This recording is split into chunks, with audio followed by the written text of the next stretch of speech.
Ok.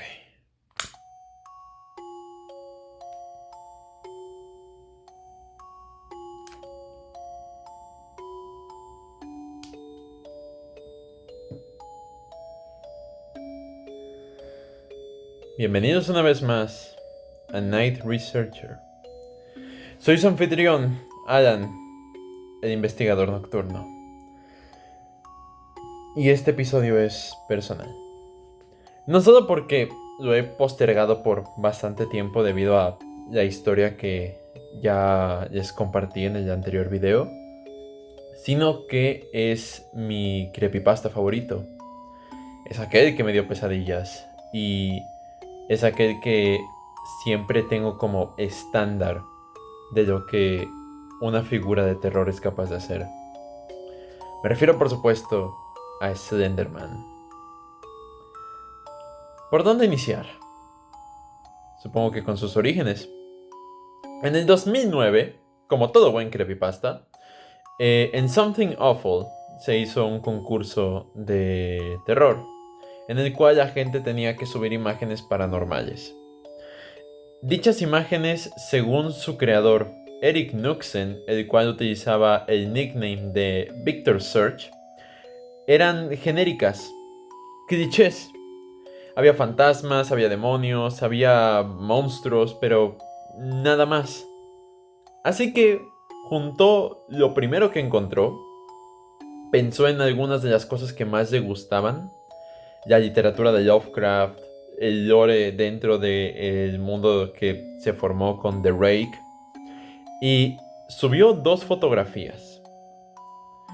Una que rezaba: no queríamos hacerlo, pero su persistente silencio y su enorme estatura nos aterraban y confortaban al mismo tiempo. Aparte de la segunda foto, que mostraba un patio de juegos con una figura bizarra que estaba detrás, con la leyenda de foto encontrada tras el incendio de una librería. No recuerdo el nombre en específico, pero ahí está. Tomada por una fotógrafa aún desaparecida. Misterio. Y todo el foro se empezó a llenar de imágenes de Slenderman. A todo el mundo le encantó. Era un monstruo distinto. Y según un comentario de Reddit, del Reddit oficial de Slenderman, era como ver un depredador. Era demasiado obvio que estaba ahí, pero entre más lo mirabas, había demasiadas cosas que estaban mal. Su estatura, los tentáculos, el que no tenía rostro. Entre más lo mirabas, más te preguntabas qué demonios era esa cosa. No podías encontrarle significado. Por supuesto, ahí es donde la mayor parte de la gente deja la historia. Pero en Something Awful, mientras se fue formando el mito, se empezaron a discutir otro tipo de teorías y de piezas de lore dentro de Slenderman. Según estos mitos primigenios, Slenderman de hecho tenía un rostro, pero era un rostro que era diferente para cada persona que lo veía. Y únicamente podías verlo cuando lo fotografiabas en su verdadera naturaleza, en un ser sin rostro. Además, este era un cambiaformas. Podía modificarse de la forma en la que le apeteciera. Eso, y también sumado al hecho de que era un poco genérico, al menos de mi punto de vista. Veías que tenía cultos alrededor de todo el mundo, que tenía iglesias dedicadas a él, pero no sabían muy bien su verdadera naturaleza. Había una organización secreta que lo rastreaba y trataba de cazarlo, pero Slenderman siempre terminaba asesinando a todos sus agentes. Su modus operandi era el de un monstruo directamente. Atacaba niños, pero le sacaba los órganos y empalaba los cuerpos en los árboles. Y los órganos los metía en bolsas de plástico y los colgaba junto a los árboles. Bastante gore. A decir verdad, es un tipo de Slenderman que, si bien se hizo bastante popular, tampoco pegó tanto. Hoy en día hay un grupo de fanáticos llamado los surgistas que abogan porque se vuelva a retomar esta idea de Slenderman. En especial porque creen que las series y los blogs que sacaron posteriormente lo arruinaron, entre comillas. Pero son tan poquitos que directamente a no muchos les importa. Es un colectivo pequeño pero ruidoso. Y lo dicho, lo más probable es que sea la primera vez que escuche sobre ellos. Porque incluso a pesar de todo lo que dije, lo que mencioné de Slenderman no es algo que tú hayas oído con anterioridad. De hecho, las únicas series que utilizan elementos de Slenderman, al menos en YouTube, son Everyman's Hybrid y Tribe 12, el cual utiliza la inventada leyenda de The Reader y The Grofman, que son leyendas ficticias de folclore alemán que se utilizan como para decir, Slenderman estuvo ahí todo este tiempo, estuvo desde tiempos antiquísimos ya en la época de la humanidad. Incluso, si alguna vez pensaron que lo de Siren Head, estando hasta los inicios de la humanidad, era bastante raro y que hubiera pinturas rupestres sobre él, Slenderman lo hizo primero.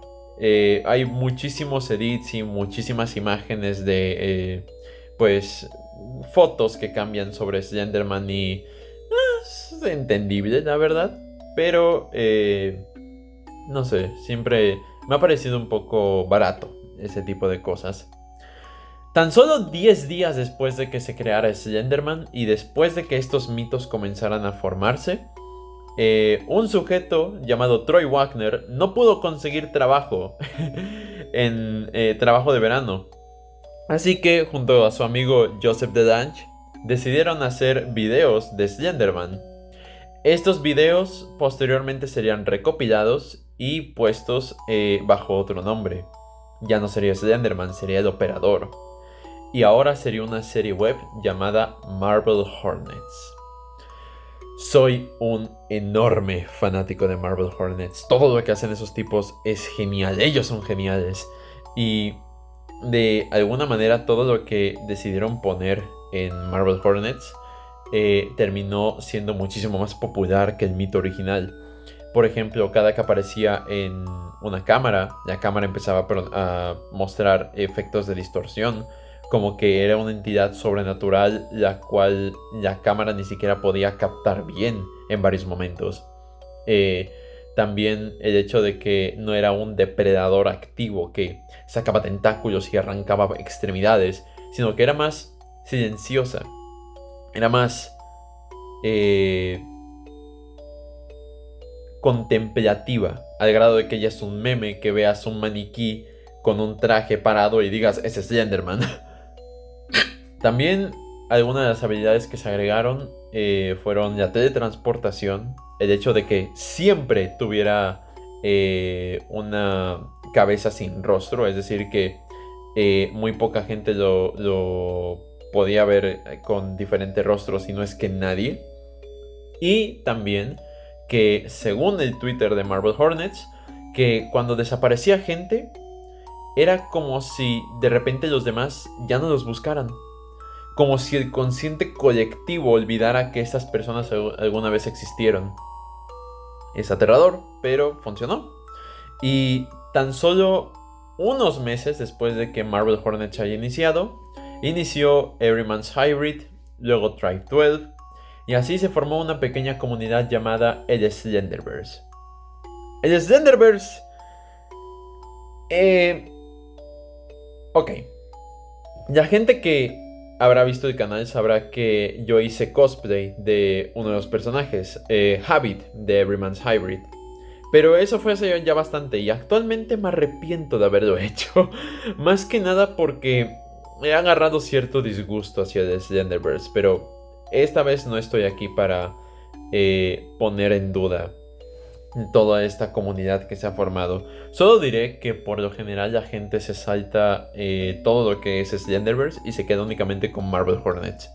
Y los entiendo, es muy bueno.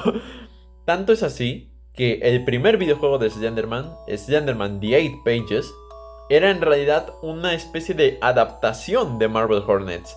Si ven la serie y luego juegan el juego, se darán cuenta de que está repleto de localizaciones clásicas dentro de la serie. Entonces, es más, las notas que tienes que recolectar en el videojuego son hechas por uno de los personajes en la serie, por Alex Crowley, mi super yo. Fue tan exitoso el videojuego que empezaron a salir multitud de copias, de secuelas fanmade, de imitaciones, hasta que el creador del mismo se pudo contactar con Eric Nuxen, es decir, el alemán que creó originalmente a Slenderman, y a los muchachos de Marble Hornets para crear el primer videojuego AA de Slenderman, Slender The Arrival, el cual era producido por los ya mencionados, pero escrito por Troy Wagner, Joseph DeLange y Tim Sutton. La experiencia a la hora de hacer el videojuego fue dura, al menos en palabras de Troy Wagner, porque mencionaron que era frustrante que ellos tenían una idea, pero los de Blue Isle Studios no sabían bien cómo incorporarla en el juego, así que por lo general simplemente desechaban y desechaban y descartaban. Si ven el juego final, se darán cuenta de que es una historia bastante básica, pero hoy en día el juego se ha actualizado. No han dejado de actualizarlo, han seguido y seguido y seguido y seguido y seguido hasta lograr una calidad gráfica digna de la época moderna. Y sí se nota de que cuando actualizan, siempre tratan de huir de la historia que puso Joseph DeLange y Troy Wagner. Incluso le dan más protagonismo a uno de los personajes, a Charlie Matheson Jr., que originalmente ni siquiera era un personaje, era un cameo, era un coleccionable, un póster de Se Busca, que al final le terminaron haciendo una historia que llega a ser hasta más importante que la de las protagonistas originales, que son Lauren y Kate. Pero luego llegaremos a eso porque hablar de los proxies es una cosa completamente distinta y eso me llevaría a otro video. Así que estén atentos. El juego recibió una recepción mixta, tirando a mediocre, pero con el paso del tiempo se volvió un juego de culto. Y lo dicho, como lo actualizaron tanto, pues al final terminó convirtiéndose en un juegazo. Pero la fama de Slenderman no terminaría ahí. Mucha gente lo atribuye a ese juego como la decadencia del personaje, pero eso no es cierto. Slenderman de hecho sería incluido en una suerte de mitos. O al menos así se le llama, cuando en realidad es más una franquicia. The Fear Mythos se llamaba. Era una colección de monstruos que se supone representaban los mayores miedos de la humanidad. Por lo general se recuerda a Slenderman y a The Rake como los mismos, pero debido a leyes de derechos de autor, los creadores decidieron sacarlos de la franquicia y únicamente quedarse con sus creaciones originales. Así que es todo lo que puedo decir de The Fear Mythos. Aparte de eso, saldría ya infame caso en el que nadie que hable de Slenderman puede excluir esto. Dos niñas en Estados Unidos que eran ni siquiera fans de el Slenderverse o de Marble Hornets, sino de los creepypastas, es decir, de Jeff the Killer, de la Creepy House, de Tixie Toby, de Slenderman, de Salgo y todos estos, incluso Ben Drowned, decidieron que querían ser proxies. Así que engañaron a una amiga suya, la llevaron a un bosque y la apuñalaron 11 veces. Sorprendentemente la niña sobrevivió. Y desde entonces muchísima gente ha estado con la controversia de si Slenderman es buena influencia y no sé qué. Pero hay detalles que mucha gente ignora y mucha gente pasa de largo. Incluso la mayoría mencionó durante el documental de la BBC de Beware the Slenderman que era ofensivo o algo por el estilo, pero la verdad es que yo lo considero bastante real. Déjame explico. La niña que ideó el plan padecía de esquizofrenia y tenía graves problemas de empatía, algunos que sus padres realmente no entendían del todo bien. Por lo que podría decirse que es negligencia parental, pero la verdad es que ellos no tenían ni idea ni siquiera de cómo tratar con este tipo de cosas. Eh, Aparte, ella siempre se tomaba todo lo que encontraba en ficción como realidad, por lo que también podemos ver un leve grado de autismo y esquizofrenia. En especial porque durante la confesión, ella dijo que no solamente decía hablar con Slenderman, sino que también hablaba en las alcantarillas con Lord Voldemort y las tortugas ninja. Y cuando le internaron a su celda psiquiátrica, ella empezó a hacer fanart de Slenderman por Jeff the Killer. Hay gente que no entiende cómo funciona el internet y hay otras que sí, así que me parece muy gracioso el hecho de que la gente piense de que Slenderman es peligroso cuando es simplemente un pequeño caso de una enfermedad mental no diagnosticada a tiempo. Y de hecho, insisto, Beware the Slenderman es normalmente tachado como un mal documental que simplemente menciona de, la tecnología mala, teléfonos malos, pero yo estoy de acuerdo con eso. Quiero decir, tengo que recordarles que la mayoría de los creadores de contenido de Slenderverse o de incluso de los Fear Mythos son degenerados que tienen fetiches con zoofilia, con necrofilia y con canibalismo. Tengo que recordarles las controversias acerca de grooming y pedofilia. Yo creo que no. Yo creo que no. Y a pesar de que estas comunidades se empeñen en tratar de callar este tipo de cosas, siento que es importante. Siento que es importante por lo menos dejar en claro. Esta gente existe. Y es más peligrosa que cualquier monstruo. A pesar de que hoy en día Slenderman se considere como el boogeyman de la época moderna, yo creo que hay cosas peores que el boogeyman o incluso que Slenderman. Y es importante mantener eso en mente. En especial porque no existe un punto medio en estos tiempos. Siempre hay o es todo muy bonito o es todo muy feo. Nunca hay un punto de anclaje en el que te digas, puedes irte por allá. Y creo que es importante remarcar eso. Aparte de eso, Eric Knucksen había hecho un trato con Sony Pictures, si mal no recuerdo, para llevar a Slenderman a la gran pantalla.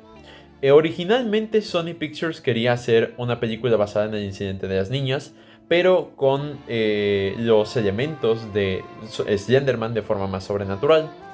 Y obviamente cambiando algunos elementos para que no sea tan ofensivo. La gente verdaderamente odió esto. Y cuando anunciaron la película, la mayoría de los involucrados en el incidente protestaron porque la película fuera cancelada. Obviamente no la iban a cancelar porque Slenderman era una mina de oro. Así que decidieron reescribir la historia. Se tardaron tanto que la película salió en 2018. 3 años después de que el boom de Slenderman hubiera finalizado. Y incluso para este tiempo, Slender the Arrival, Marvel Hornets y Everyman's Hybrid todos ya habían terminado. O al menos estaban a punto de terminar. Y la película es mediocre. Es bastante mediocre.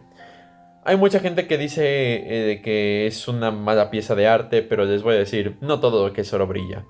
Y no todo lo que te puedes llevar a la boca es comida. Así que simplemente di que es una mala película y ya está. De hecho, su mayor problema es que simplemente trata de hacer a Slenderman de una manera que mucha gente pueda ver de una manera distinta. Cuando todo el mundo está casado con la versión que creó Marvel Hornets de Slenderman, al igual con la de Slender the Arrival. Esta mentira que se ha esparcido por el Slenderverse sobre que Slenderman es un personaje que puedes moldear a tu gusto y que puedes utilizar en un montón de sitios es falso. genuinamente. Muy poca gente lo hace y aquellos que lo hacen no tienen mucha visibilidad porque todo el mundo ya tiene una idea de quién es Slenderman. Y como consecuencia de esto, la película salió rara. Vemos a un Slenderman con apariencia, ni siquiera sé cómo decirlo, como un árbol, pero el traje ni siquiera es un traje, es corteza que está pintada como un traje. Y no sé, es raro, genuinamente. No me voy a poner a hacer un rant ahora mismo de la película porque la verdad es una que solamente puedes disfrutar estando muy ebrio. Pero solamente diré, hay dos cosas que son disfrutables de esa película. El póster y el primer tráiler. Nada más. Es eso o ver a Slenderman caminando como una supermodelo en la película. No es broma, piensen, cuando vean la película piensen en eso y se van a dar cuenta de que tengo razón. En fin, eso fue la muerte de la popularidad de Slenderman. Y desde hace un tiempo había personas que habían estado jugando con el personaje de una manera u otra. Y no todo el mundo se ha rendido. Si bien Eric Knudsen ha dejado un poco de lado el personaje y pues tiene una vida y tiene su familia, los de Marble Hornets han estado bastante activos. Hubieron muchísimas controversias con las cuales no me voy a meter en el momento porque no estamos en esto. Pero hoy en día todo el cast se volvió a juntar, volvieron a ser amigos.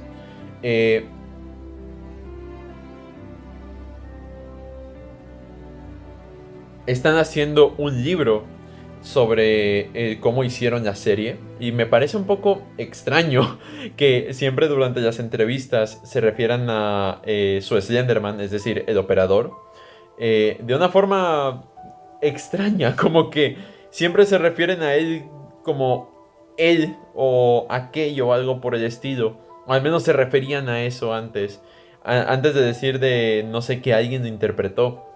Por mucho tiempo incluso se negaron a explicar cómo es que hicieron al operador. Y pues, a día de hoy muchísima gente sigue preguntándose cómo demonios hicieron los efectos especiales para esto.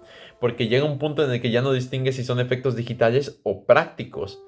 Está muy bien hecho. Y con el libro de detrás de cámaras lo más probable es que se vaya a resolver todo esto. Así como la serie de cómics que han estado sacando desde el 2019, pero que se retrasó por la pandemia. Con respecto de Slender The Arrival, como ya mencioné, están guiándose por una línea argumental muy distinta a la que se tenía originalmente. Pero hace poco se anunciaron dos cosas. Un modo multijugador, en el cual un jugador va a ser Slenderman y los demás van a tener que buscar las notas. O al menos eso parece, porque luego también tengo entendido de que quieren meter a los proxies y eso es una cosa que la neta no sé cómo le vayan a hacer. Y una secuela de la cual no se tiene muy bien en claro qué va a ser, de qué va a tratar. Solamente se sabe que se llama Slender Lost Chapters y que al parecer tendrá un modo de juego en el que tú puedes crear tu propia historia de Slenderman. No sé cómo eso funcione, pero pues ya veremos. Y de momento eso sería todo, de no ser por una lista que tengo aquí en mi libreta que quisiera compartirles. Aquí está la misma. Porque son algunos nombres por los que estas series y blogs y cosas por el estilo, luego hablaré de eso, lo prometo en el siguiente capítulo, le han llamado a Slenderman. Es como el género zombie de que muchas veces hacen lo imposible para evitar llamar a los zombies zombies, pues lo mismo. Tenemos el operador, el administrador, Der Grofman, Der Scanhot, Der Ritter, Feardub, Skavland, el Rey Blanco, el Rey Negro, Gornierlatotep, el Pálido, el Trajeado, Padre, Un Palo en el Lodo y El Hombre de Morley. Ese último viene de una serie llamada The Morley Man. Veanla, es muy buena, es del creador de Gemini Home Entertainment. Y con respecto de los orígenes que a veces le dan, tenemos un dios egipcio, un ángel caído, un tulpa, un ser de la quinta dimensión, la representación del miedo a lo desconocido, un virus mental, Un experimento a un adolescente, un experimento a un asesino serial, un demonio, otra especie, el arca y un basilisco. Lo que signifique eso. La verdad, no tengo ni idea de por qué, pero una de las cosas que menos disfruto de Slenderman es que traten de explicarlo. Y solamente para ir preparando las cosas cuando tengamos que meternos con los proxies y el Slenderverse. Aunque creo que el Slenderverse será un fuera de formato, porque de verdad tengo demasiado que decir de esos sujetos. Así que yo creo que eso sería todo de momento. Esto ha sido Night Researcher. Yo les voy a dejar con la comida en los labios ya para después dárselos como Dios manda.